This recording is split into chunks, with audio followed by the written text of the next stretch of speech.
I've told this group it's my ego mainly, but I now have 150 of these saved classes.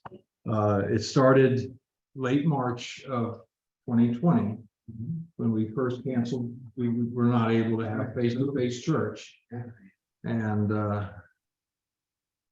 it's just I go back and listen to that stuff a lot. You know, where else can you find such good teaching? You know? Okay. Today's class is on the Smalcald articles. We are nearing the end of them. I have invited Pastor Mincer to attend because I had to arrange them slightly, but today we're covering two articles, Ordination and Marriage of Clergy. Both topics I thought Pastor Mincer would be able to speak on.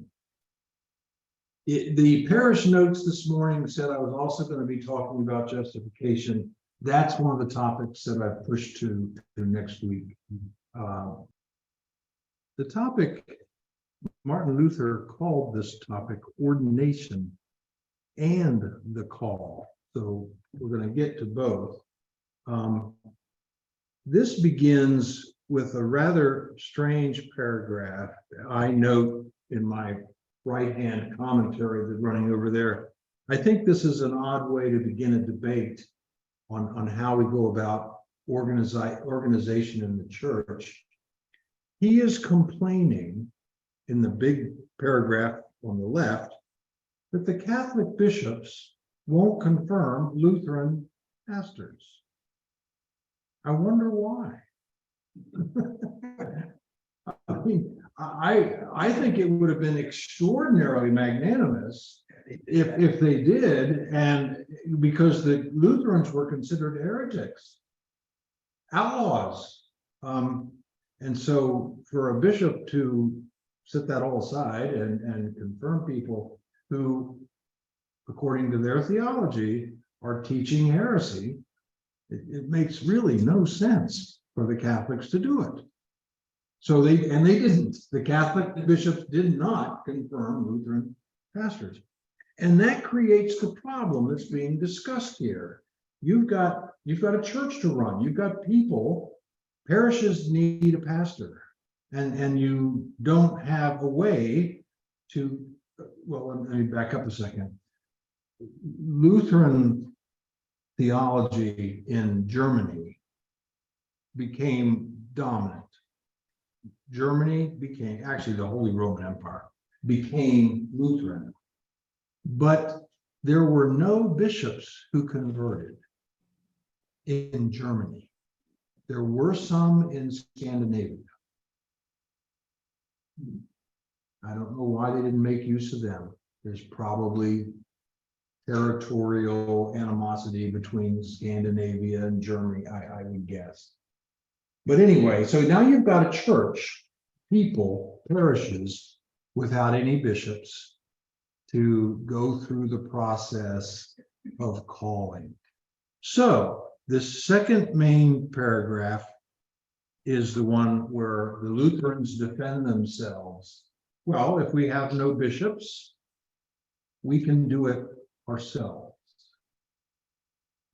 So they created a call process that had no bishops. What did it have? It had what you might call the ministerium. There were fellow ministers in Germany, organized regionally, probably. There were town governments in that culture. There was no separation of church and state. So the towns would take it, they would take interest in the fact that their pulpit was empty. And so the mayor and the town council would get involved in calling somebody. And finally, then there were the seminaries. The seminary also was active in helping the pastors become ordained. So that was the historical reason that we had a process of calling pastors that is different than the Catholic Church. The Catholic Church has always had its hierarchy. And it's one of the reasons why I asked Pastor Menser to join us today to discuss our call process, both at a personal level and at an administrative. How does it actually work? But also, I'd be interested for you to speak on how it worked for you. Yeah. So go ahead, get started. We can ask questions also. Well, and I think that the challenge that Luther was facing and why it was that bishops needed to do the ordination was based on the assumption of apostolic succession, which means that Peter called, or Jesus called and set apart Peter as the foundation of the church. Of course, the papacy traces its way back there. So there's believed to be, Peter then set apart people for ministry, and then this got passed down from generation to generation. And Luther broke with that succession, it is thought, during the Reformation, which became a real problem when we were trying to have full communion with the Episcopalians a couple of years ago, because they claim to still be in apostolic succession. And there's some question about that with Henry VIII, whether that really counts or not.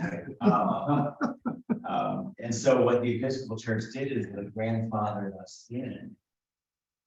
I wanted you to talk about our current situation. Right.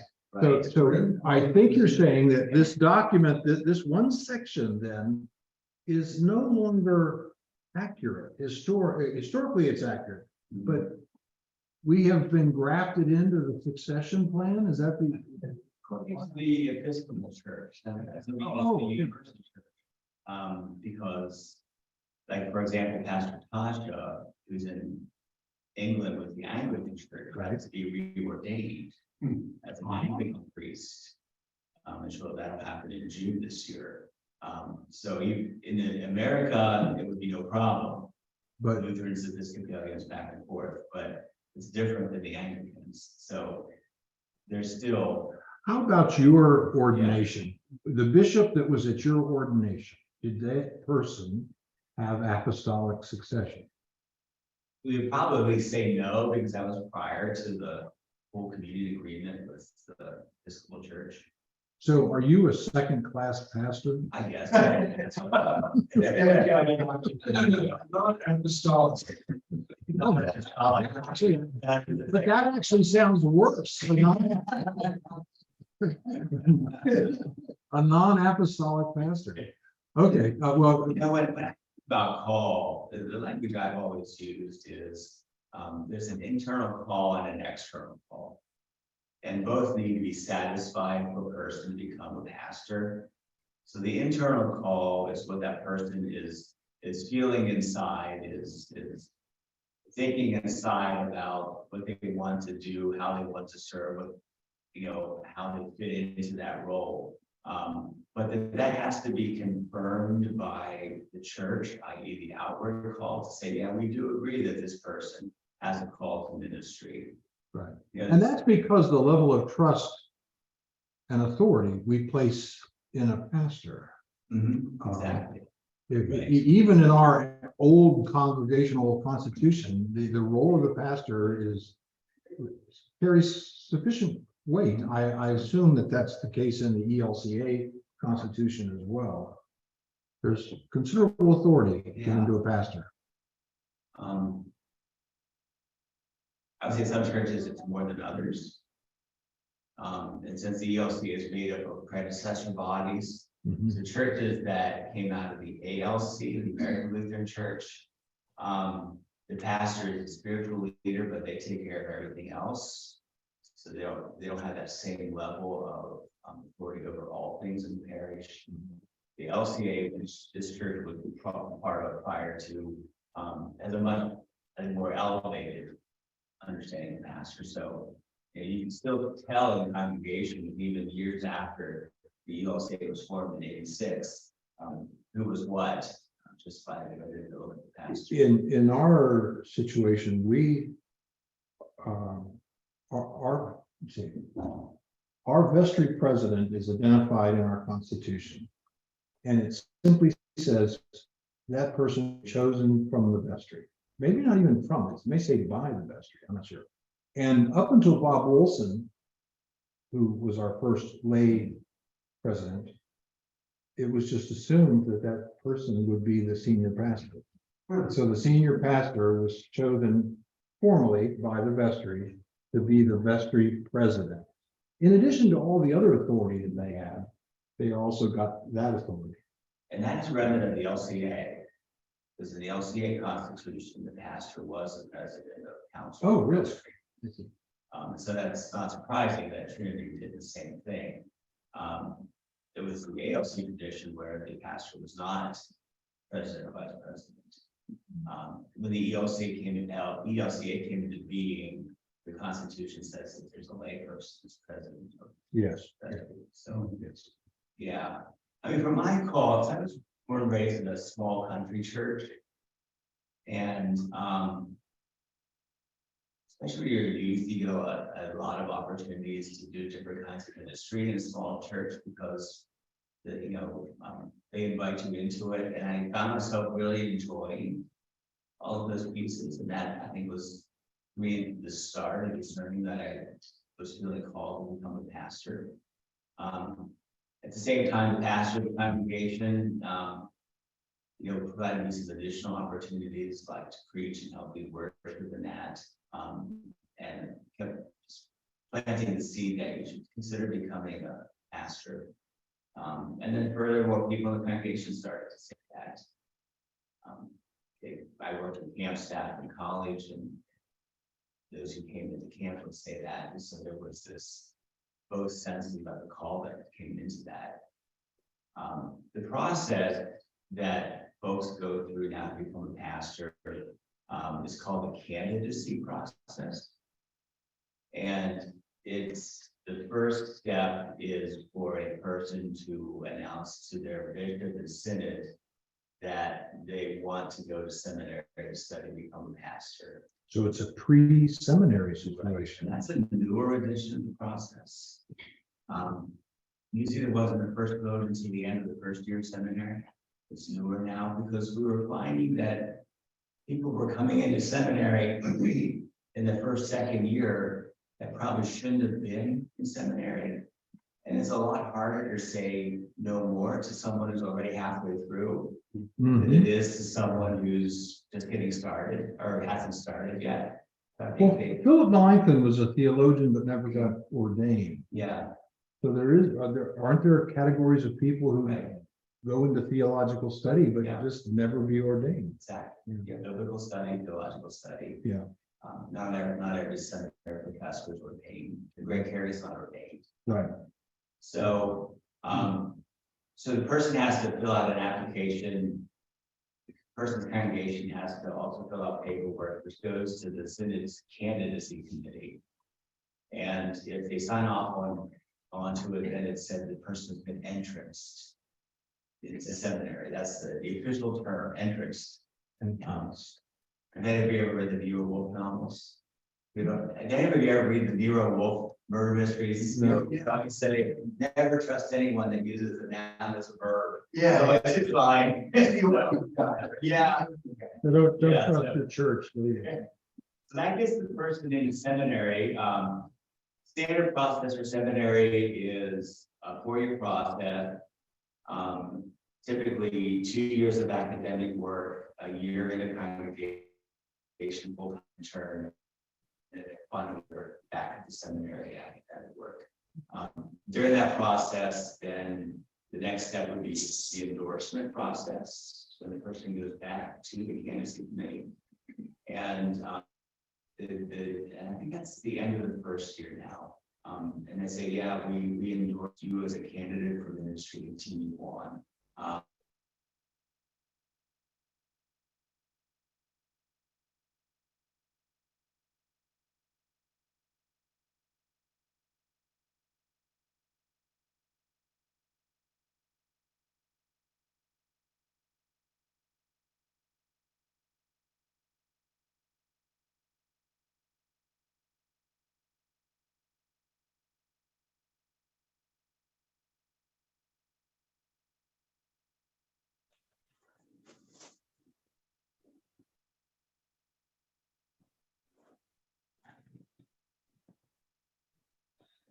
You there, Bill?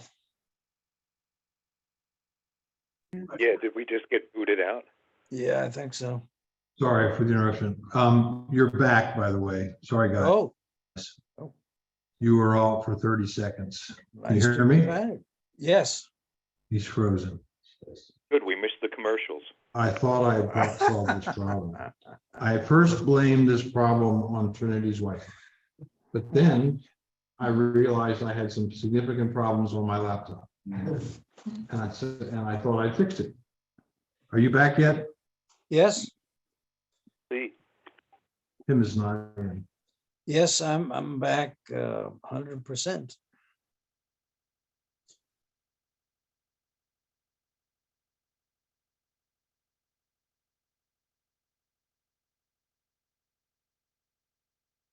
And now I'm not back.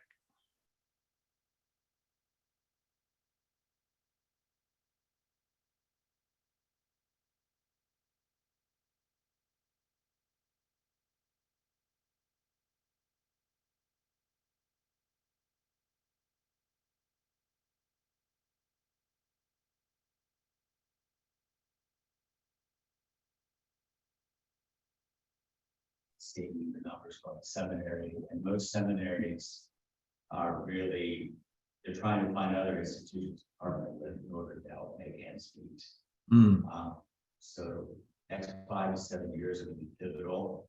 The number of retirements coming up in clergy, not as many people coming into seminary, and it's going to create an interesting situation for the Right. church. Can you guys at home hear me? Yes, Right. It will be when I'm 100 dead. I thought I had solved this problem, guys, but obviously my laptop is still having some problem with Trinity's Wi-Fi. We'll do what we can do. We are about to move to the conversation about marriage. This is an issue that is, I want to make sure I've got that. I'm checking the share just to make sure that I'm doing this the way I expected. Yes. Okay. The Catholic Church is dealing right now with the celibacy question. Yeah. Pope Francis has just muddied the water. He didn't say they're going to get rid of it, but he did say it's not permanent, this whole celibacy thing.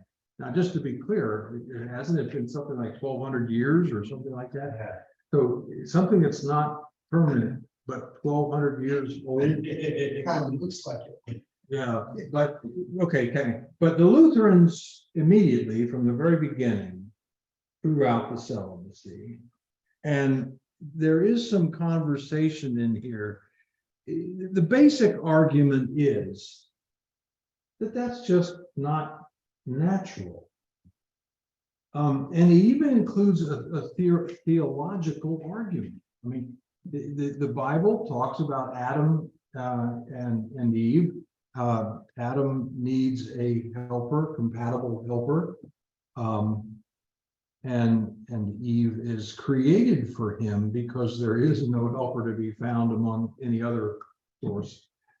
So anyway, the Lutheran position has always been that people need each other, men and women both need each other. And to arbitrarily say that a pastor is exempt from that is the problem that's being discussed in this document.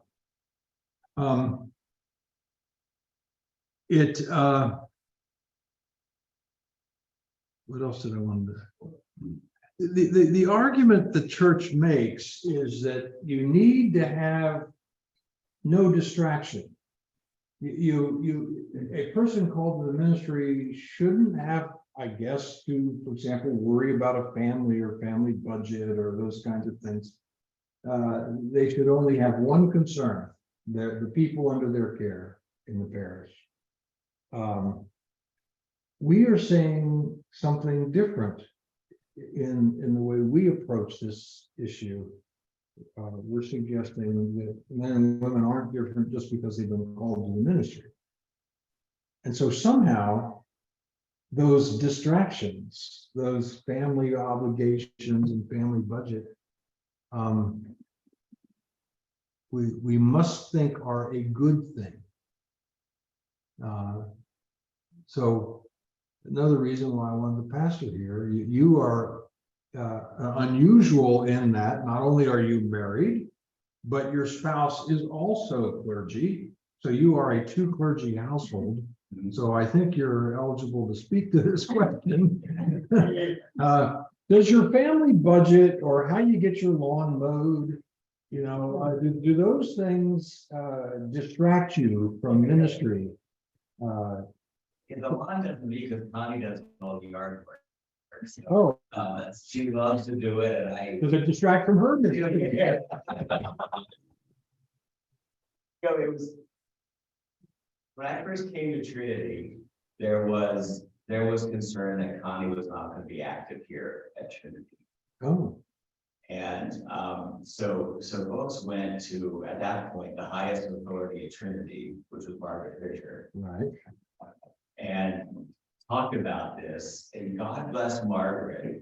Her response was, I loved every part about being the wife of the senior pastor of Holy Trinity. But I had a master's degree in personnel management and I never got to use it. And so Pastor Mentor's wife has the skills and the training. She needs to be somewhere where she's using those gifts.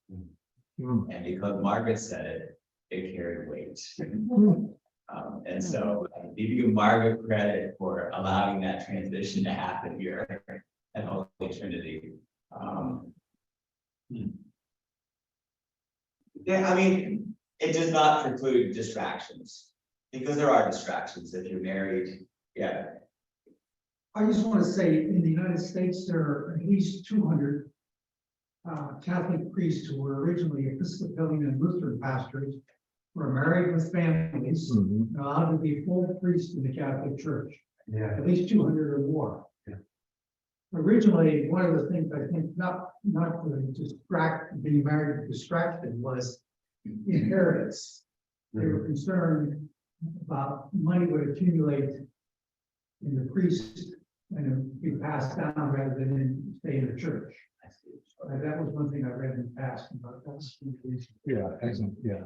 Right. A lot of what was going on in Germany was related to property. Right, exactly. Yeah.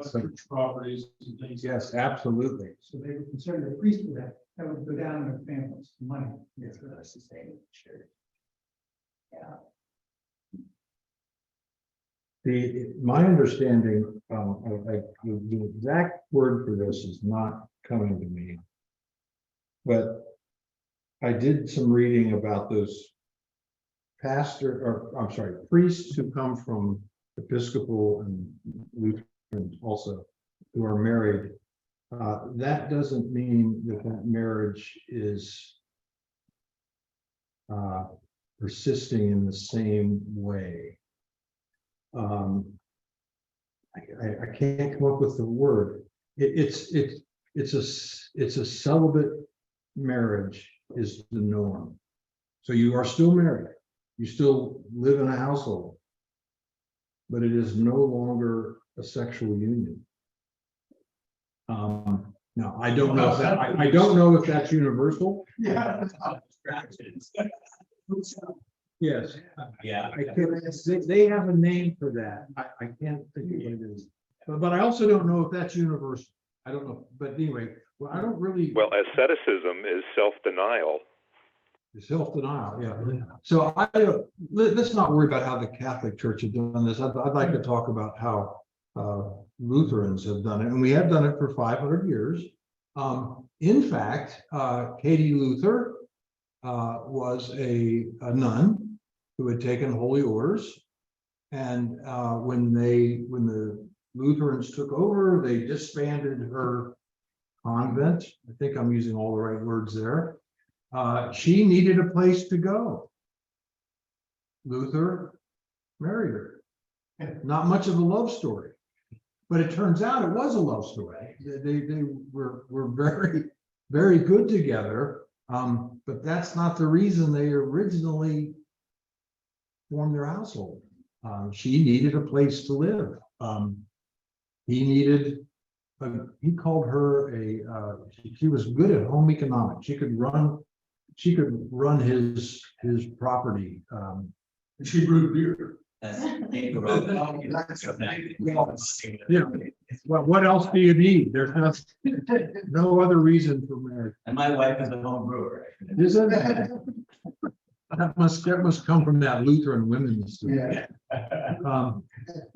Well, so I made fun of it, but I want to make, so the family as a distraction, couldn't it also be a relief? I mean, you have another life to pursue beyond the parish. It's so you can recharge and renew. Connie and I have always said that one of the reasons we love the fact that our son plays sports is that we spent time with adults who weren't part of the church.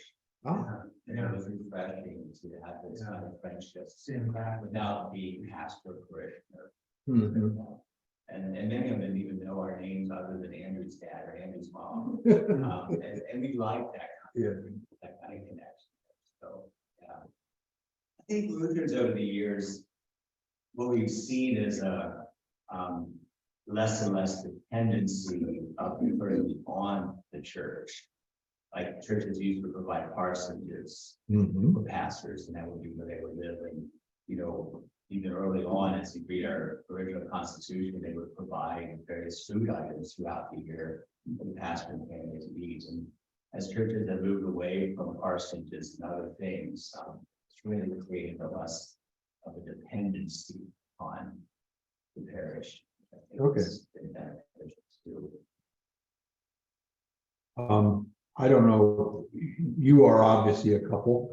I don't know how many couples are in the LCA. Are you personally aware of any friends with other couples? Yeah, it's a growing number. The challenge that Lutherans have with that is that our bishop cannot appoint us to particular parishes. So if husband and wife want to both be in a parish, separate parishes, trying to get the whole interview process worked out so that both parishes call both is a challenge sometimes. Louis, did you hear that point? You're acting like you're having. Okay. The problem when each person gets called by a parish. So when, as in your case, you moved from Ohio. So your call process was parallel to Connie's process. She had to find a parish in reasonable vicinity to your attempting to find a parish here. So it was problematic. So you're saying if the bishop could appoint, it would solve that It would problem? make it easier to put you couples in that way. Yeah. I'm not sure I want that to be the case. No, I agree with that. Well, I told you that I was also going to put you on the spot on this question. We have Lutheran, we have in the ELCA, we have women pastors. We have had women pastors since the 70s. Was it 72? I have a memory of that. So it hasn't been forever, but it's been for now 50 years. So we are probably, I don't know how you count these things, but we're in our second or third generation of women serving as pastors. That creates a problem for us if we talk about, and I don't know if we're interested, but for example, many of the conservative Lutheran groups won't talk to us about reestablishing relationships because we crossed that road, we crossed that line in 72. The Catholic Church will eventually have a problem with us if we were talking to them about reconciliation because of our women serving not only as pastors, but also as bishops. So those are problems for us in an ecumenical sense. Well, as I said, you have a spouse who's clergy. Is there a current problem with women in ministry or have we solved it? I said in my email to you, I've served with a number of women here. I thought they were all excellent. I had no reason to question their call. But many people do still question the call. There are, Connie's experienced that over the years, that people will be encouraged when she's called, because she's a female. You know, we find that, there's an inequity in pay packages between a male pastor and female pastor, even though they're serving the same size parish. It took my wife until she was 65 to earn as much money as I started earning when I was 40. And so those realities are out there yet. Mhm. The assumption that women will be overly emotional. You know, one person, when she was voted as the pastor, said to her on the way out the door, "We'll see how you do it the first meeting."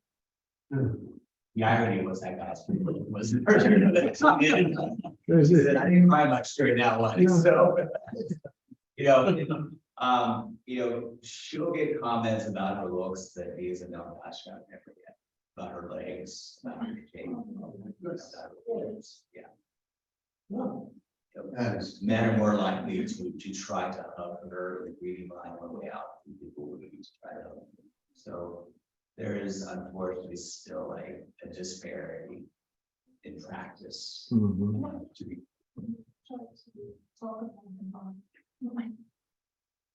Change the subject. I would say.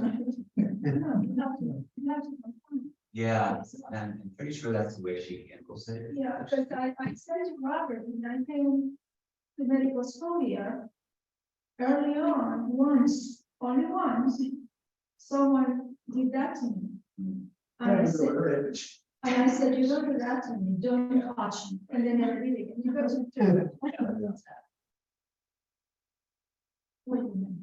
Yeah. Yeah, aggressive. I have to say that if Connie were to identify the kind of person that gave her the most problem, it would have been professional women.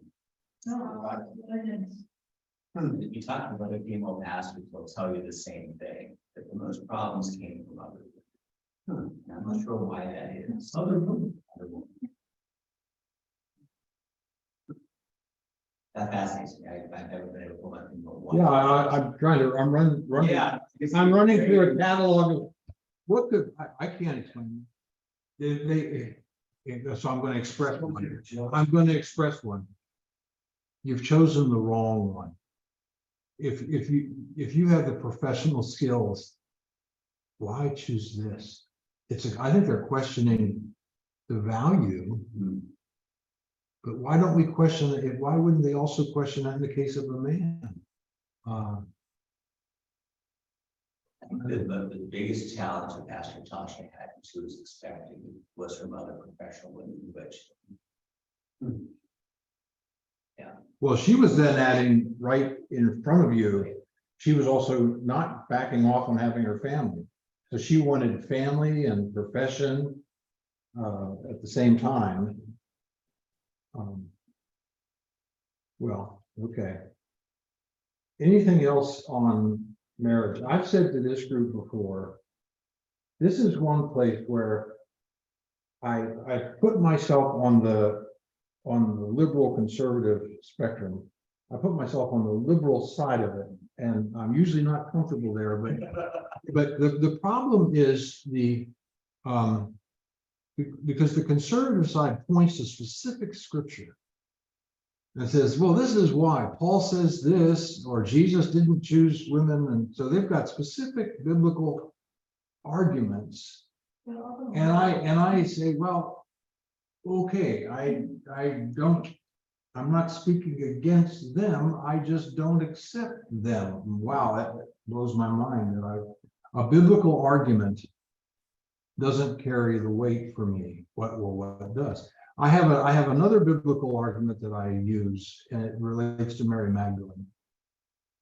Mary was the first witness to the resurrection, and she was the first person to do what she was told. She was told, go tell my brothers that I'll see them in Galilee. And she did exactly that. So So she had a call from Jesus to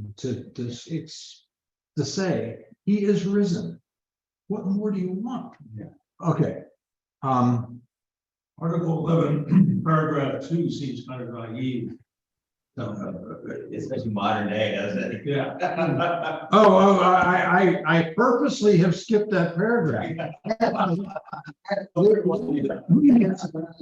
Luther does not know anything about the transgender movement. I will say that.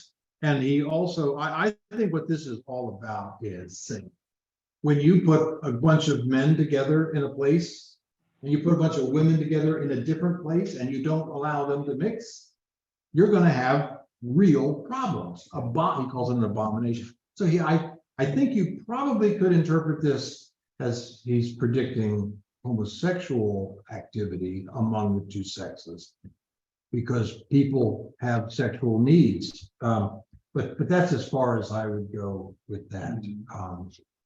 It seems modern wording. Right? So that's why I interpreted. I backed way off and I said it's unnatural. It's unnatural to separate the sexes like the Catholic Church did. And I'd rather just kind of hang it on that tree. Back to my thinking, the other argument I give for women in ministry is the one I started with. This is not biblical, it's experiential. I have served with Pastor Warren and Pastor Tasha and Sadie Pounder. I couldn't say enough things good about her. And I saw real call in them. Now, I'm not part of the process. You know, the bishop's committee on the call. I'm not part of that process. But anyway, the church decided in 72 to go with this argument that it's better to ordain women than to not. And I'm happy with that. Any other thoughts on this? Now, for the good of the cause, we will be finishing up the Smalcald articles in next week. The following week is Easter, and I've discovered another way to present Easter to you. In the Gospel of John, there are 3 witnesses identified to the resurrection. And so I'm going to look at 3 witnesses. I'm going to look at Mary Magdalene, Thomas, and Peter. Their stories are different about what happened to them in the course of that 24 or 48 hours immediately following the resurrection. So that'll be Easter. And then for the period after that, for the period after Easter, we are looking for your questions. We're going to call it something like Your Faith Questions will be the title of the series, maybe 8 weeks. So I'm trying to turn the agenda over to the class. What's on your mind? What kind of questions do you have? Carrying on what Adam said, the nature of The Holy Spirit. Yes, I'm working. I know that.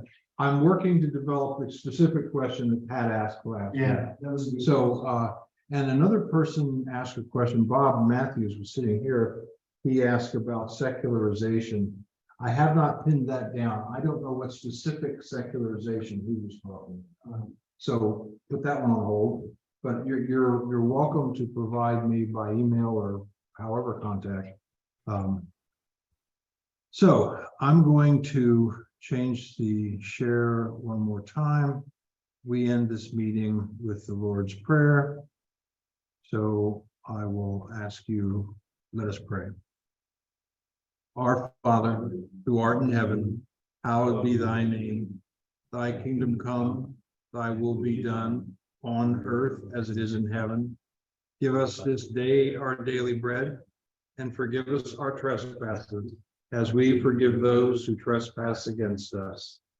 And lead us not into temptation, but deliver us from evil.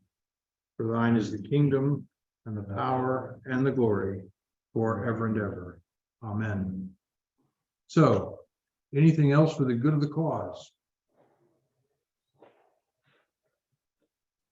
Well, guys, I know you were cut out for at least a total of a minute at two different times. I'll have to, this one I'm not going to be able to redo, so I'm going to end the meeting. Thank you all. A blessed week. Thanks for teaching, Doug. Thanks, Doug.